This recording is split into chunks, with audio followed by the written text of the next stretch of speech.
Falar de seleção brasileira, ontem, eu não sei se todo mundo viu, porque não é algo que eh, contagie como já foi um dia e tal. Tem muita gente, cada vez mais gente que eu vejo no dia a dia, amigos mesmo, que não veem a seleção brasileira, não estão nem aí pra seleção brasileira. Vários, inclusive, você fala, pô, eu vou ver o jogo do Brasil. Ontem, quinta-feira, é o dia que eu bato a minha bolinha e tal.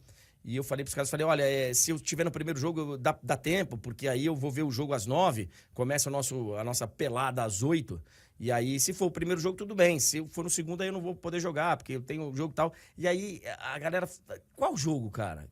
Que jogo? Seleção brasileira, pô. Então, assim, tem um nível de desinteresse enorme, mas a verdade é que quem acompanha, gosta da seleção brasileira e tá vivendo e acompanhando esse momento.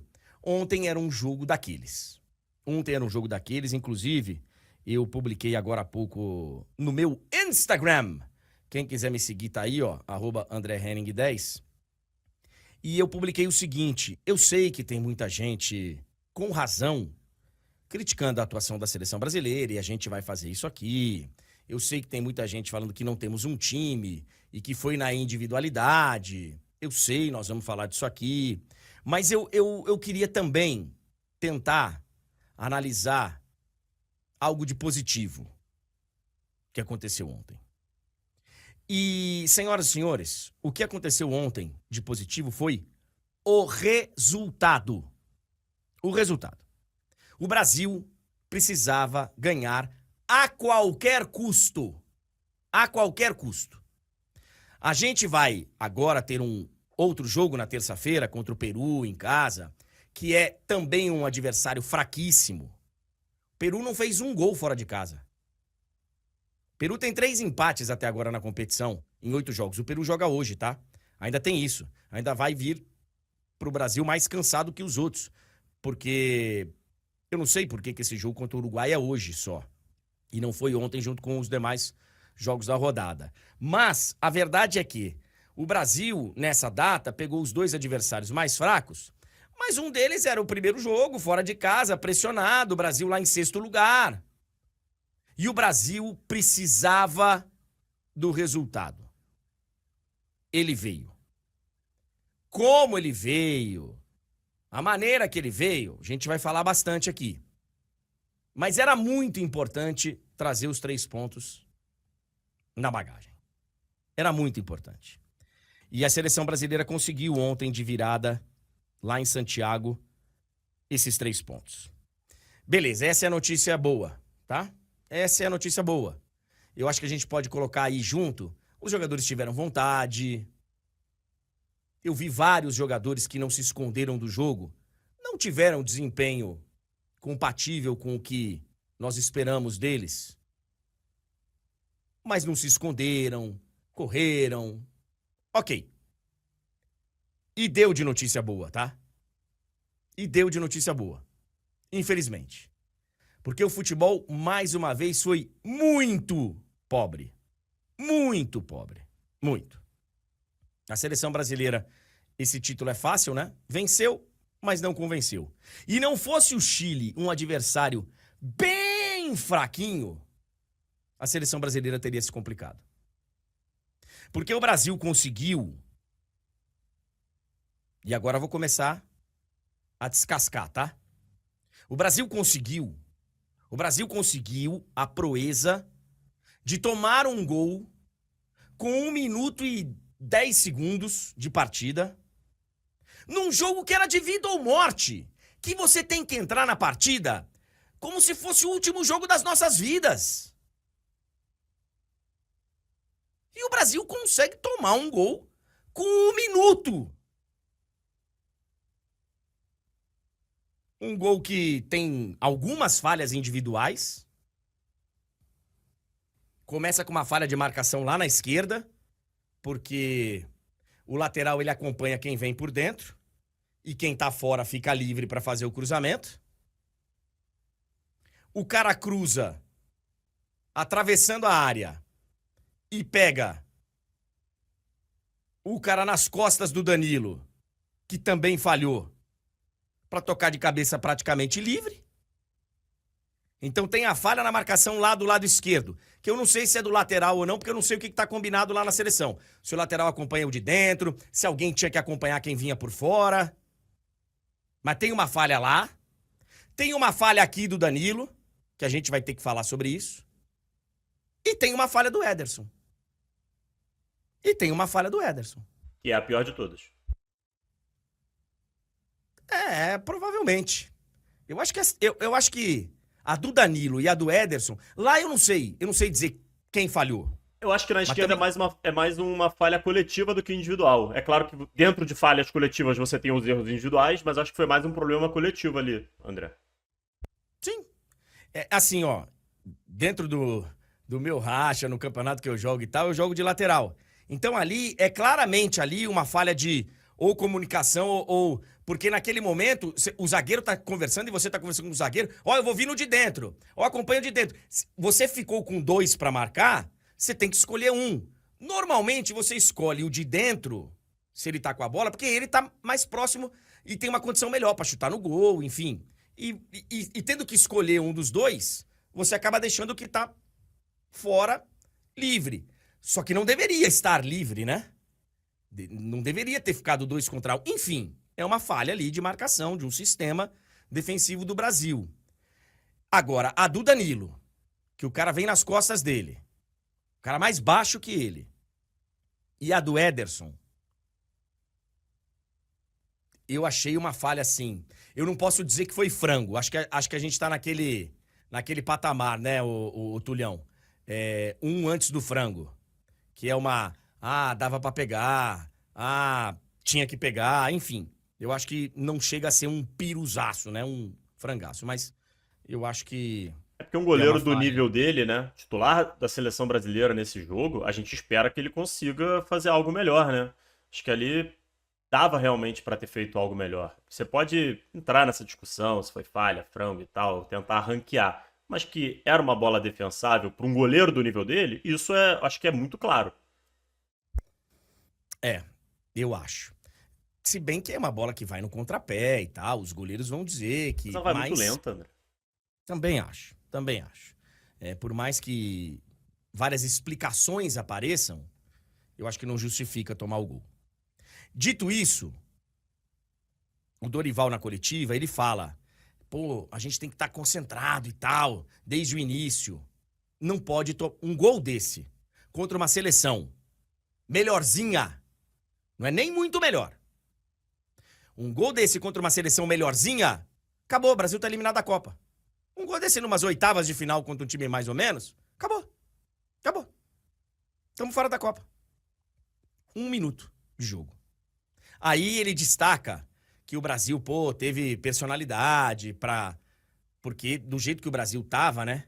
Com essa sombra que tá pairando sobre a seleção brasileira, esse momento, o Brasil conseguiu não continuar, né? Mas começar a partida. Só que demorou um tempo muito perigoso. Porque durante uns 20 minutos, cara, foi uma tristeza o futebol da seleção brasileira. Eu acho que até num determinado momento o futebol melhorou um pouquinho. Mas nesse início de jogo foi triste, cara. Foi triste. E o Brasil correu o risco até de, né, se complicar ainda mais. Tá aí a tabela de classificação, o Brasil foi para a 4ª colocação. Lembrando que é uma 4ª colocação que ela é real porque tá na tabela, mas a seleção do Equador perdeu 3 pontos, né? A classificação normal seria a 5ª colocação. E o Brasil chegou a estar em 7º, né? Depois que toma o gol. Bom, vamos lá. Seguindo adiante. O Brasil consegue o gol de empate numa bola do Igor Jesus, que acho que foi o grande destaque do Brasil. Eu acho que se a gente colocar daquilo que o Dorival estava imaginando e tal, de time titular, da presença de um centroavante que iria ajudar o time e tal, eu acho que o Igor Jesus foi o grande nome que nós tivemos ontem, porque ele realmente entregou ali na frente o que se esperava dele e melhorou a seleção brasileira. A presença do Igor Jesus lá melhorou a seleção brasileira, ele saiu buscar jogo quando precisou e tal.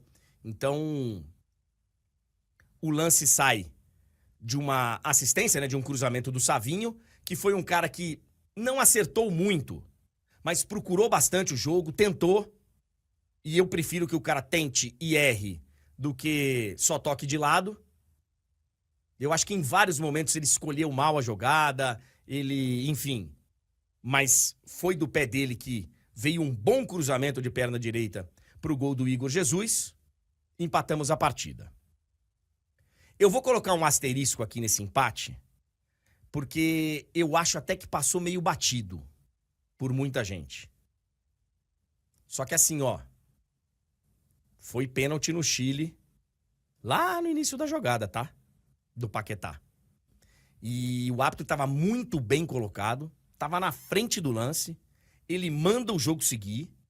Eu vejo no replay, primeiro replay, lance normal. Segundo replay, lance normal. Quando vem o replay com a câmera de trás, o Paquetá dá o toquezinho com a perna esquerda e faz o pênalti. O árbitro não marcou, ele compensa lá na frente porque teve um pênalti também no Rodrigo, mais claro que ele não deu. E empatamos o jogo. E para quem quiser ver o lance e ver esse replay que eu tô falando, tem lá na página da Conmebol. Os melhores momentos da Conmebol, eles são mais completos do que os melhores momentos que a gente vê, por exemplo, no GE e tal. Vamos lá, dá uma olhada. Tem lá na página da Conmebol, na página da Conmebol no YouTube, inclusive. Dá uma olhadinha. Dá uma olhadinha no lance por trás, até porque o replay passou poucas vezes na transmissão e tal. Dá uma olhadinha. E sim, foi pênalti no Rodrigo. Aí, eu até tava brincando, tava vendo o jogo com alguns amigos. Ele falou, bom, pelo menos o árbitro teve critério. Ele não deu um e não deu o outro pro Rodrigo.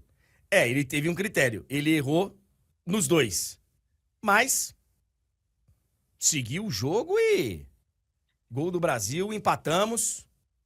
Fomos pro segundo tempo. Eu acho que o Dorival demorou um pouquinho para fazer algumas mudanças, mas o Brasil melhorou com as entradas do André e do Bruno Guimarães.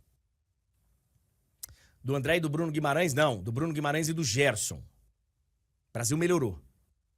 Aliás, essas especificamente ele nem demorou, né, André?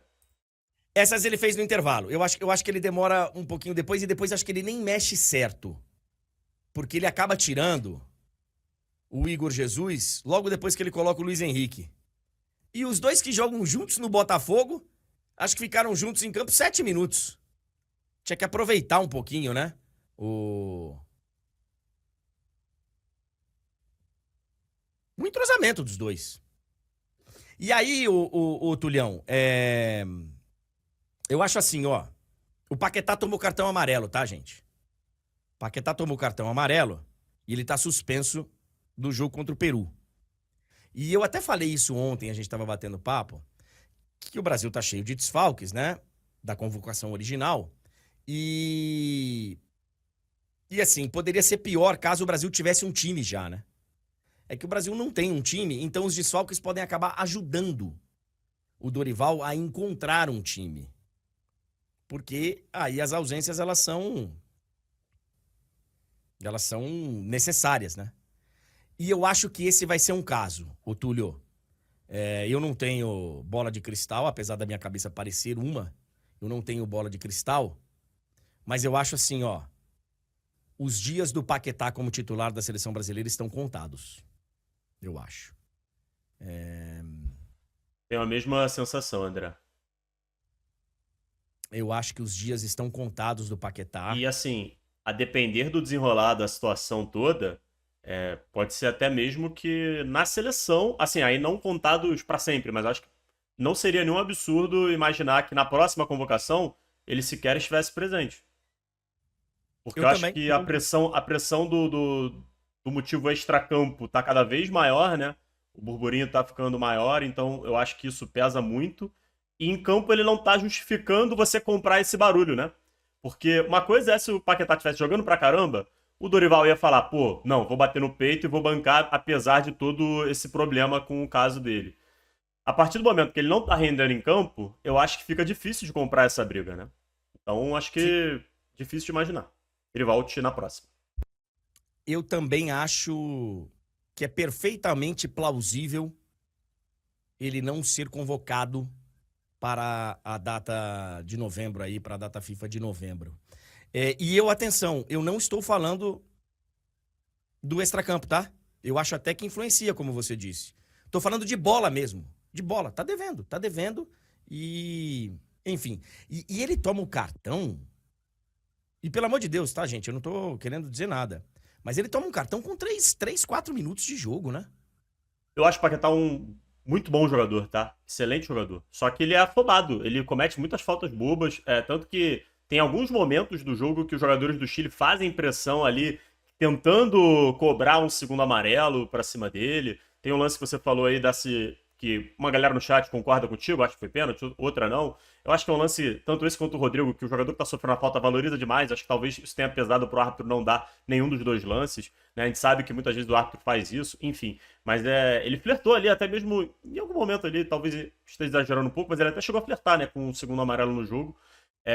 Ele é um tanto quanto afobado às vezes, André, o Paquetá. E aí, a gente tá com essa arte aí na tela, porque isso foi tema na coletiva, né? E existe a possibilidade de convocação de algum outro jogador. E aí a gente imagina que seria alguém do futebol brasileiro, né? Porque não teria tempo hábil para alguém vir da Europa, treinar, para ficar à disposição do próximo jogo. Então, inclusive eu estou aqui acompanhando, monitorando as páginas da CBF para ver se tem alguma novidade, porque o Dorival falou que essa novidade poderia vir pela manhã, né? Então a qualquer momento pode surgir. Você sabe em qual momento que ele flertou com o segundo amarelo? No pênalti. Que eu entendi pênalti, eu sei que tem gente que não entendeu o pênalti. Poderia muito bem ter tomado o segundo amarelo. O Brasil ter tomado um pênalti e a expulsão. E não ter valido o gol, né? Porque na sequência foi o gol do Brasil. Então, assim, concordo com você, flertou ali com o cartão vermelho, inclusive. Aproveitando o gancho, acho que a situação é um pouco diferente, talvez bastante diferente, do Danilo, porque o Danilo, ele tem um papel de liderança nessa seleção, que é uma liderança que eu questiono bastante o estilo de liderança. Aliás, eu acho que é uma das razões que o Brasil, nas últimas Copas aí, teve problemas, porque o Brasil tem um estilo de liderança diferente, e eu acho que precisa de um... mas que não existe, enfim.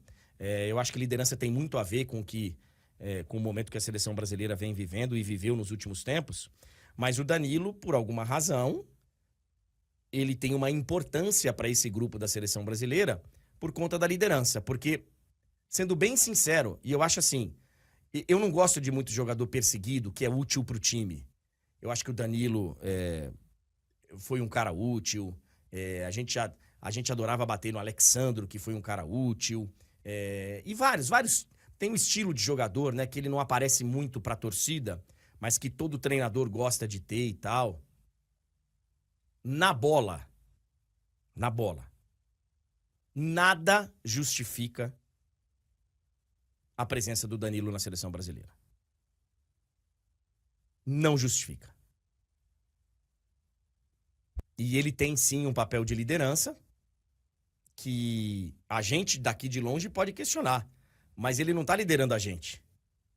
Ele tá liderando um grupo. Eu vi vários líderes que nós tivemos aí nesses tempos que eu olhava e falava, pô, cara, esse cara não é um líder bacana, não é um líder que...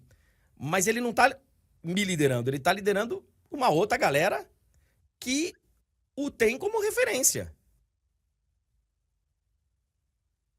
E eu acho que os dias dele não estão contados, porque é mais difícil você tirar um cara com esse papel, mas a titularidade, eu acho que ela é muito, muito, muito, muito questionada. E se ele sair da titularidade, ela vai ser justificada. Não sei se o Dorival vai tirar o Danilo até o jogo contra o Peru. Não sei. Mas Já passou da Na, hora, né, André? A verdade é na, essa. na minha seleção, não seria mais convocado. Não seria. Porque a gente, É, com todo respeito à carreira do Danilo, a esse papel aí de liderança que tanto é falado para justificar, a gente tá falando, repito, com todo respeito, a gente tá falando do Danilo. A gente não tá falando, sei lá, do Cafu, entendeu? A gente não tá falando de um cara com esse nome, com esse peso todo. Então, eu acho que não justifica ele continuar sendo chamado. É, se ele eventualmente dar a volta por cima, voltar a corresponder no clube, aí beleza, aí é outra história.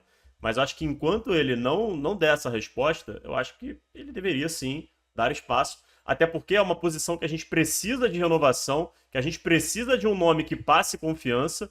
E você deixar de convocar um cara para convocá-lo, você está deixando de observar uma opção que poderia ser interessante, né? Você não está acompanhando esse cara nos treinos, você não está dando a possibilidade dele jogar. Então, você vai fazendo esse teste na metade da velocidade, né? Porque você está convocando só um por vez para testar, para ver quem vai tomar o lugar dele. Porque alguém vai tomar o lugar dele. Quem vai ser? Né? É isso que a gente está esperando. Vai ser o Wanderson? Vai ser o Ian Couto? Vai ser o William? Quem é que vai ser? Eu não sei. Só que a gente está tendo a oportunidade de testar um por vez. concordo. Eu acho até que, sei lá, velho, dependendo da circunstância, chega na Copa do Mundo, não encontrou ali ninguém, quer fazer uma convocação diferente. O Danilo joga de zagueiro, joga, se precisar, joga na outra lateral e tal, se levar como um coringa e tal. Pode até ser, mas aí é devido à circunstância. Ele ser convocado porque é líder não funciona. A gente viveu isso numa convocação que foi uma das mais bizarras de todos os tempos da história da seleção brasileira, que foi a do Daniel Alves para a Copa do Mundo de 2022, com esse papinho de que ele era líder. E pro cara ser líder, ser referência da seleção, Túlio, desculpa, você tá mutado, eu acho o seguinte, o cara não precisa ser convocado como jogador. O Daniel Alves, ele não precisava ter sido convocado como jogador. Chamava ele pra integrar a comissão técnica. A comissão técnica do Tite cabia, tinha o filho que não tinha experiência nenhuma, tinha 400 pessoas.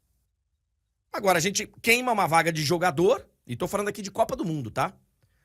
Queima uma vaga de jogador pra um cara que, mas vai ser líder. E aí na hora que você precisa de um lateral direito, você tem que improvisar o zagueiro. Que jogou bem, inclusive, diga-se de passagem. Foi uma das alterações ruins que o Tite fez no jogo contra a Croácia. E aí, outra, Túlio. Tô com você. Na convocação para as eliminatórias, há quanto tempo que nós estamos falando que nós precisamos encontrar um lateral direito? E ele continua dando chance só para um, né? Por vez. E aí, velho, não funciona. Vamos ver Então, se acho o que Wanderson vai ter oportunidade de jogar contra o Peru, né?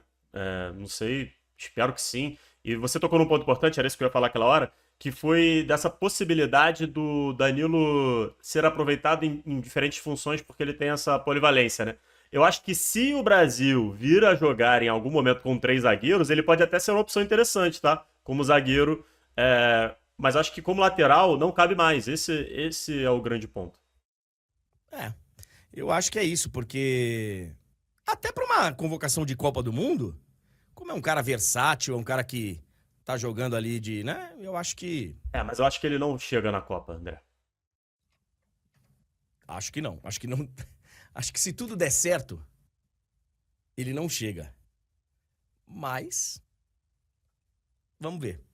E aí o Brasil chega na virada, depois dessa melhora ali no time e tal. O time melhorou, o time, sabe? Esforço eu acho que teve. Sabe, já falei do Savinho, vou colocar o Rodrigo nesse mesmo. Chamou o jogo e tal. Muitas vezes não deu certo, mas tava lá e aí ele coloca o Luiz Henrique e numa jogadaça o Luiz Henrique faz o gol que tira a gente do sufoco. Porque hoje a conversa seria outra. Eu mesmo aqui, a minha opinião seria completamente diferente, porque eu começo o programa falando, jogamos mal, estamos devendo, sabemos, vamos falar sobre isso, mas ganhamos. Não teria o mais. E aí, não tendo o mais, velho, ia ficar muito complicada a situação do Brasil para esse jogo contra o Peru.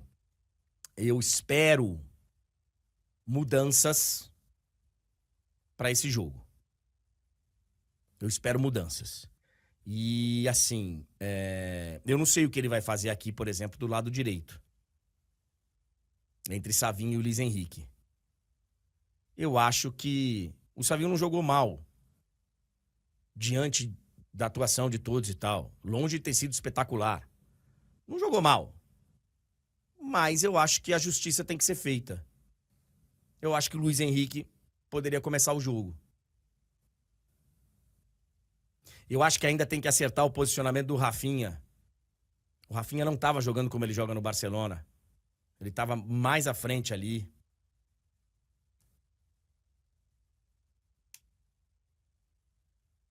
O Cauã Silva tá repetindo aqui a mesma coisa. Cauã, eu acho que você não tá prestando atenção no que a gente tá falando. Eu acho que você tá prestando atenção mais em ficar escrevendo a mesma coisa. Quem aqui não criticou o Paquetá e quem não criticou o Danilo? A gente tá criticando os dois e falando que os dois não devem ser mais convocados. E você tá repetindo aí que passa pano pra um, passa pano. Presta atenção no que a gente tá falando. A gente vai bater mais papo aqui no final, tá? A gente vai ficar conversando, mas é que eu fico lendo direto aqui os comentários. Ninguém aqui passou pano pro Paquetá. Nem pro Danilo. Estamos pedindo a não convocação dos dois. Dos dois. Agora, olha só. Adversário fraco, hein? Adversário fraco, cara.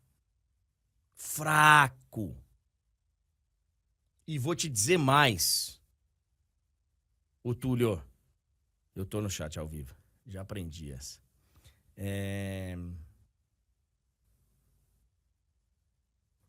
O Peru, cara, consegue ser pior que o Chile. Ah, é uma briga feia, tá? A gente vai descobrir, André. A gente vai descobrir. Consegue ser pior que o Chile, você vai ver. E aí, o meu nível de exigência para terça-feira, ele vai subir um pouquinho. Ah, com certeza, André. Porque tirou aquele peso, assim, tinha uma carga, esse jogo contra o Chile, tinha uma carga emocional de pressão muito grande, que ela dá uma grande amenizada com o resultado. O jogo não foi bom? Não foi bom, mas você tirou um peso das costas. Agora, em casa, com menos pressão, a expectativa é que o desempenho apareça um pouquinho, né? Que seja minimamente agradável. Eu, que trabalho com a realidade, eu não vou ficar aqui. Eu não acho que vai entrar em campo na terça-feira uma seleção com do meio pra frente Ronaldinho, Rivaldo, Ronaldo Fenômeno. Não é essa seleção. Então, dentro da realidade que a gente vive, eu não vou colocar o sarrafo lá em cima. Porque não vai passar. Não vai passar. Mas eu vou subir esse sarrafo. Tudo que a gente está falando aqui, amenizando a atuação ruim do Brasil, graças ao resultado que foi conquistado, para terça não funciona só. A gente continua precisando do resultado. Continua. Mas o futebol tem que ser melhor.